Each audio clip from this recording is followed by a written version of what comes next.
On the count of three, think about a classical composer. One, two, Frideric Chopin. I hope this was your first thought because his name is literally in the video title. And he's the star of our today's video. And despite being dead for a long, long time, he's still not forgotten and he won't be anytime soon. Alone in Warsaw, we have the Chopin Airport. We have a vodka brand called Chopin. We have benches in Warsaw, and if you press on them, it will play his music. And if you happen to travel with the Polish Pendolino, you can also hear his music. When the train stops on the station, it plays his Nocturne in E flat major, which I think is interesting choice of music. I like it. I enjoy this music a lot. It's not this typical elevator music. I cannot explain it honestly how it feels, but I don't know. When I walk into the train and I hear this music, it's like it kind of sounds welcoming, I would say. Yeah, and other two things I must mention are the concerts in Łazienki Park every summer at 12 and 4 p.m. There are Chopin concerts and pianists from pretty much all over the world come to perform. I was watching the concert last Sunday, and at the end of the video, I will show you a short snippet of it. And of course, we cannot forget about the Chopin competition when pianists from all over the world come to Warsaw and they show their own interpretation of Chopin. And what I find interesting about Chopin's music is the use of rubato. And rubato is, it allows the performer a flexible use of tempo. So the pianist can play slower or faster depending on their interpretation. So I think this is very interesting, and depending on who's playing, it will sound differently. I was following the latest competition, which was in 2021. I think it was delayed due to COVID, but good for me because I could watch it on YouTube. And obviously, all of them were talented and skilled, like no doubt here. But for some reason, I really like the interpretation of Hayato Sumino. I don't know, it just hit the right spot. And I'm not a musician. I have no professional knowledge of music. So I don't know, even if he would make a mistake, I wouldn't notice. But I did enjoy his music. And especially the second round, where he played Rondo alla Mazur, which was bright and light music.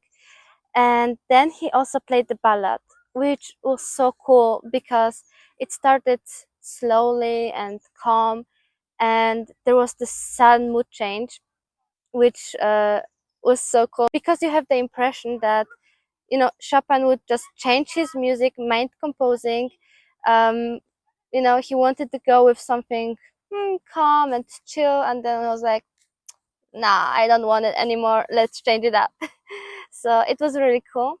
And also talking about Chopin, we cannot forget about his mazurkas and polonaise, which have parts of the Polish folk music. If you're not familiar with Chopin, he was born in Poland. He had a Polish mother and a French father, and he lived his first 20 years in Poland.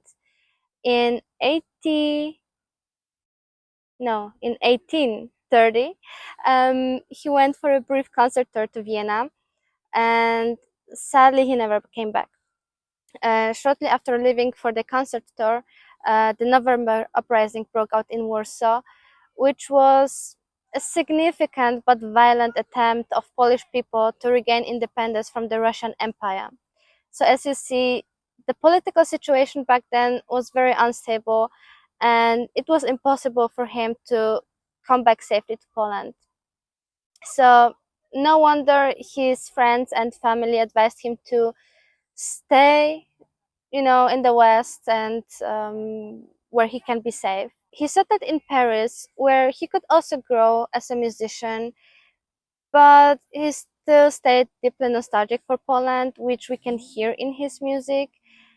And he also stayed in a close contact with the Polish immigrant community in Paris, so he could at least have some contact with his culture.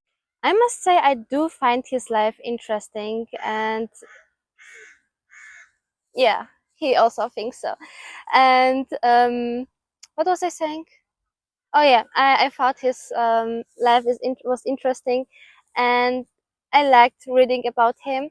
And what I found out was that he was a rather shy and introverted person, so he didn't really like performing in those big concert halls. He thought they would be stressful and overwhelming, which I can understand. Rather than that, he preferred performing in the salons, which had more of intimate settings. But despite that, he still gave around 30 public concerts, which is not bad, given the fact that he was a shy person. And I think it's also important to mention that he was a composer of the Romantic era, which was full of expressive depth, emotional intensity, and individualism. As I said, the use of rubato. And sadly, he passed away at the age of 39 due to his health problems. Mm, he knew that his body could not be transported back to Poland. The Russians would never allow it. So what he asked for was to transport his heart back to Poland, to Warsaw, which I think shows that his heart really belongs to Poland. So as I said, his body was buried in Paris and his heart in Warsaw. I don't know if I remember it correctly, but I think his heart was even transported in a jar with a special liquid. So yeah, his heart came back to Poland. And that would be it for today. I hope you enjoyed it. And just as I promised, I will show you the concert of last Sunday. At the end, it's not long, it's about 1 minute, because I thought if you are interested and if you like this music, and also important to mention, the pianist was from China. His name is Hao Rao. I'm sure, I'm sorry, I'm pretty sure I pronounced his name wrong. um, I know there are the tones in Mandarin, but I couldn't find it honestly, and I'm sorry if I pronounced it wrong, but he played beautifully, like really so talented. So I hope you're gonna enjoy it, and I see you next week. Bye bye.